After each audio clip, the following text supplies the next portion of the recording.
I just wanted to make a little tutorial video on how to make a crystal effect inside your resin piece. Here I have one of my inside out crystal cluster molds. This is a semi love heart shaped one. I just dusted it with mica pigment and used the vacuum to suck the excess off. It's just a quicker, cleaner way than shaking it off in your studio.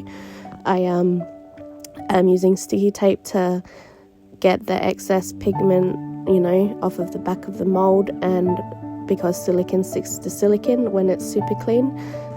So I just placed them in there and pressed down a bit, and I just mixed up some black and white pigment paste with chameleon pigment in.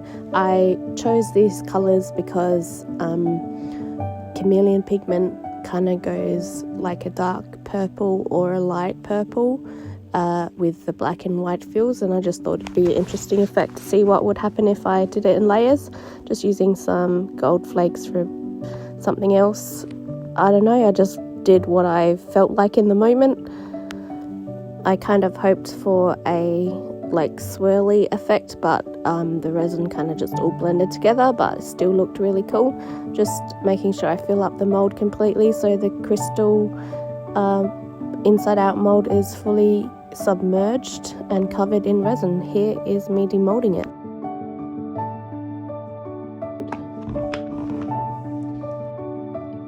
And is silicone, kind of just sticks to silicone. All I did was get it and stick it down. So there's the tiniest bit of resin leak on the edges here, but that is so thin it just breaks off super easily. Can get your fingers and fingernails in here, but I don't want to possibly hurt myself because I'm super prone to that, so I'm just using the end of a cuticle cutter. Try to keep this on form, then just slowly kind of wiggle it out. Ooh. And there's the kind of inside out crystal. This is the heart shape one. So I didn't put this in a chamber or even really push anything down, so you can see I've got some bubbles. If you spend a bit of time and pushed the kind of bubbles out of the little holes, you would have got better than that. But yeah, that's a little coastery bowl thing.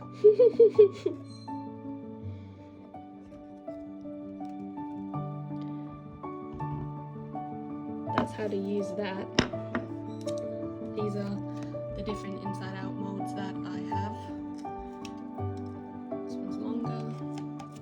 I'm trying to make them as thin as possible so you don't have to have such a deep pour.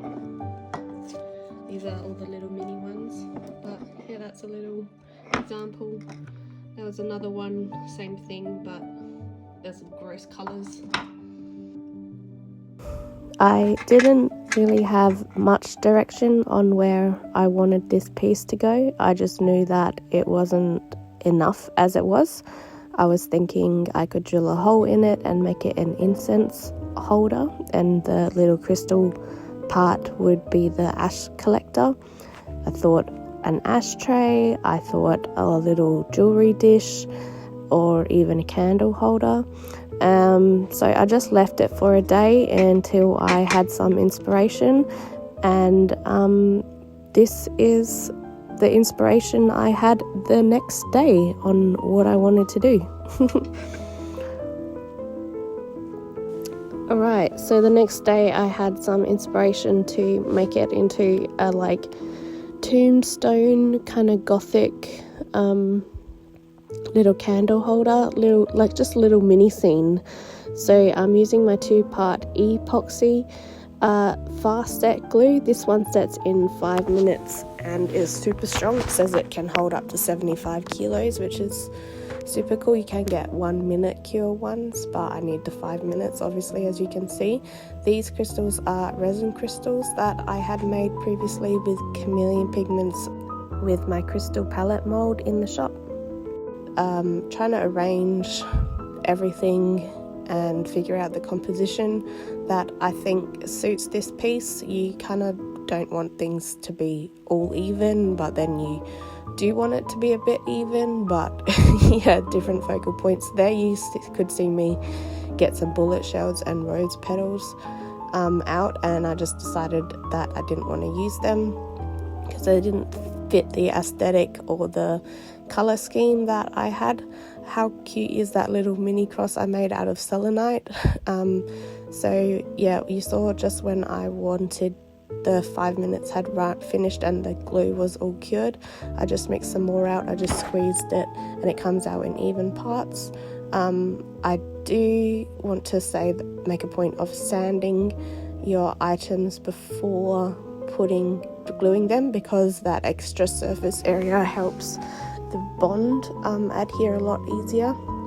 Obviously you can't pre-sand real amethyst crystals like I'm using here, but you can just place them on there pretty light, and everything stuck really well for me. Obviously not that cross, just needed a bit of fiddling. So yeah, lots of little amethyst crystals around there, and then I got some flashy labradorite mini chips, so just wanted a bit of like flash, I guess. So they looked pretty cool, and also were good to cover any like glue blobs that I had like in front of the cross. This was actually a really, really fun process. I loved doing this. I was so excited and thrilled and had all this internal energy when I was doing it, and after I was so excited.